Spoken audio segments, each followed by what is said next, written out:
Pernah kepikiran nggak sih dari mana asal aturan-aturan akuntansi yang sering kita pakai? Apa iya para ahli kumpul di satu ruangan tertutup, terus mikirin semuanya dari nol sampai sempurna? Well, nyatanya nggak selalu gitu. Yuk kita bedah bareng-bareng gimana sih teori akuntansi itu sebenarnya dibangun di dunia nyata? Kita mulai dari asal-usul teori akuntansi lewat pendekatan yang sangat pragmatis. Sering banget nih mahasiswa mikir kalau akuntansi itu pasti berawal dari konsep baku yang kaku, baru kemudian dipraktekkan. Kenyataannya justru sering kebalik, praktek di lapangan itu sering jalan duluan, baru deh teorinya nyusul.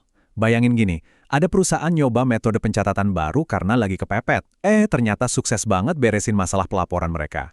Nah, dari praktek yang berhasil inilah, metodenya mulai ditiru di mana-mana. Baru setelah itu, para akademisi merumuskannya jadi teori di buku teks. Jadi dipakai dulu, baru dijelasin kemudian. Lanjut ke masalah berikutnya, yaitu mengkritik akuntansi biaya historis, alias pas angka lama udah nggak relevan lagi. Karena teori itu sering muncul dari praktek lama, apa jadinya kalau praktek tersebut udah nggak cocok dipakai? Disinilah kita ketemu sama istilah historical cost accounting. Dalam bahasa Indonesia, ini berarti pencatatan aset berdasarkan harga perolehan awalnya. Simpelnya, angka yang Anda catat di neraca adalah persis harga pas Anda pertama kali beli aset itu. Nggak peduli udah berapa belas tahun waktunya berlalu. Coba bayangin deh, 10 tahun yang lalu Anda beli tanah seharga 100 juta. Waktu itu tanahnya ibarat tunas kecil. Terus seiring waktu, daerah itu berkembang pesat. Sekarang, tanah Anda udah jadi aset raksasa ibarat pohon besar. Harganya naik jadi 1 miliar.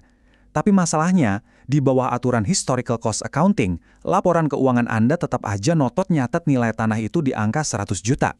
Harga masa lalu ini jelas udah nggak nyambung sama realitas sekarang kan? Dan pastinya, ini bikin masalah besar. Data yang jadul atau udah basi itu ibarat kita dikasih arah kompas yang salah. Kalau nilai di catatan udah melenceng jauh dari harga pasar saat ini, informasinya jadi nggak ada artinya. Investor yang mau tanam modal atau manajemen yang mau bikin strategi bisa-bisa salah ambil keputusan. Angka historis yang kaku kayak gini udah nggak kepake buat mereka yang butuh info nyata saat ini. Masuk ke perdebatan seru, teori normatif versus kegunaan keputusan. Ibaratnya, yang ideal melawan yang praktis. Terus gimana para pembuat standar ngerespon masalah ini?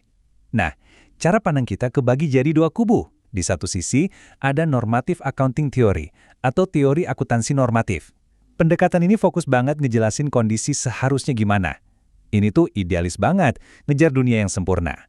Pendukung teori ini bakal bilang, laporan keuangan itu seharusnya nampilin nilai paling benar dari sebuah aset. Pokoknya mereka berfokus mengejar kesempurnaan teori. Tapi di sisi lain, muncul pergeseran pandangan baru yang namanya decision usefulness. Ini menarik banget, soalnya prioritas kita langsung berubah. Fokusnya bukan lagi ngotot mikirin, secara teori ini paling bener nggak ya? Melainkan pertanyaan yang sangat simpel. Informasi ini kepake nggak sih? Prinsip utamanya, informasi akuntansi itu wajib berguna untuk pengambilan keputusan.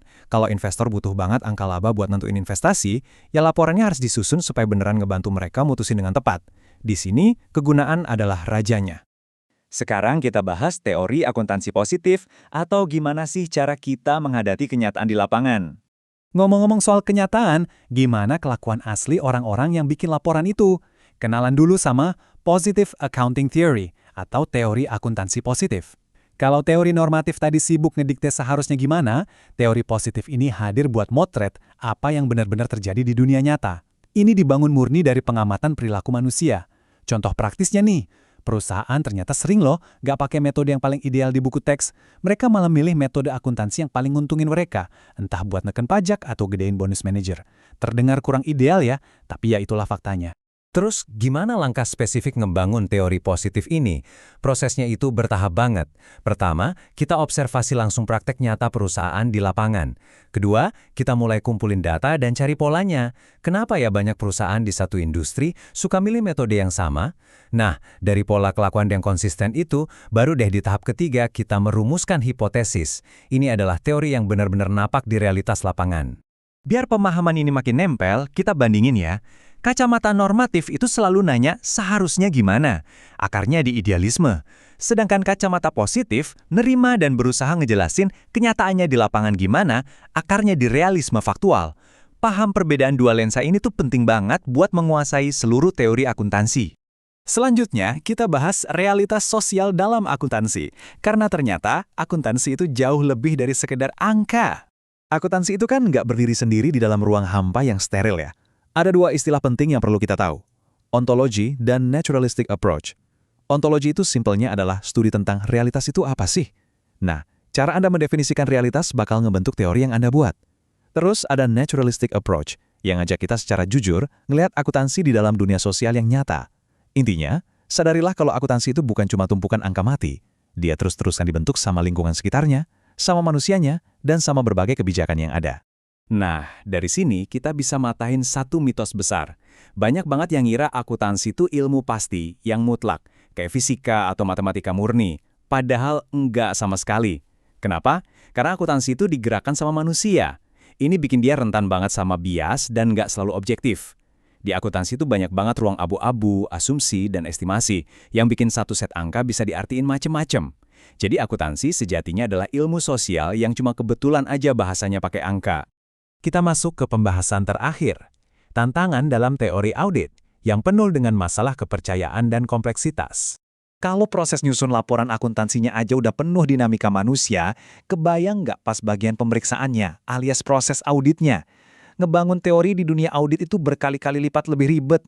Auditor itu kan nggak cuma ngecek hitungan matematika, mereka harus mikirin independensi. Bisa nggak sih mereka tetap netral waktu meriksa perusahaan yang notabene bayar gaji mereka? Belum lagi ada ancaman konflik kepentingan dan tekanan regulasi dari luar. Pada akhirnya, audit itu bukan sekedar ngecek angka, tapi tentang membangun dan memverifikasi kepercayaan publik. Jadi dari semua kompleksitas yang kita bedah hari ini, ada satu pertanyaan krusial buat Anda renungkan. Kalau akuntansi itu dasarnya adalah ilmu sosial, yang digerakkan banget sama kelakuan, kepentingan, dan subjektivitas manusia, seberapa besar sih kita bisa benar-benar mempercayai angka-angka yang ada di dalam sebuah laporan audit?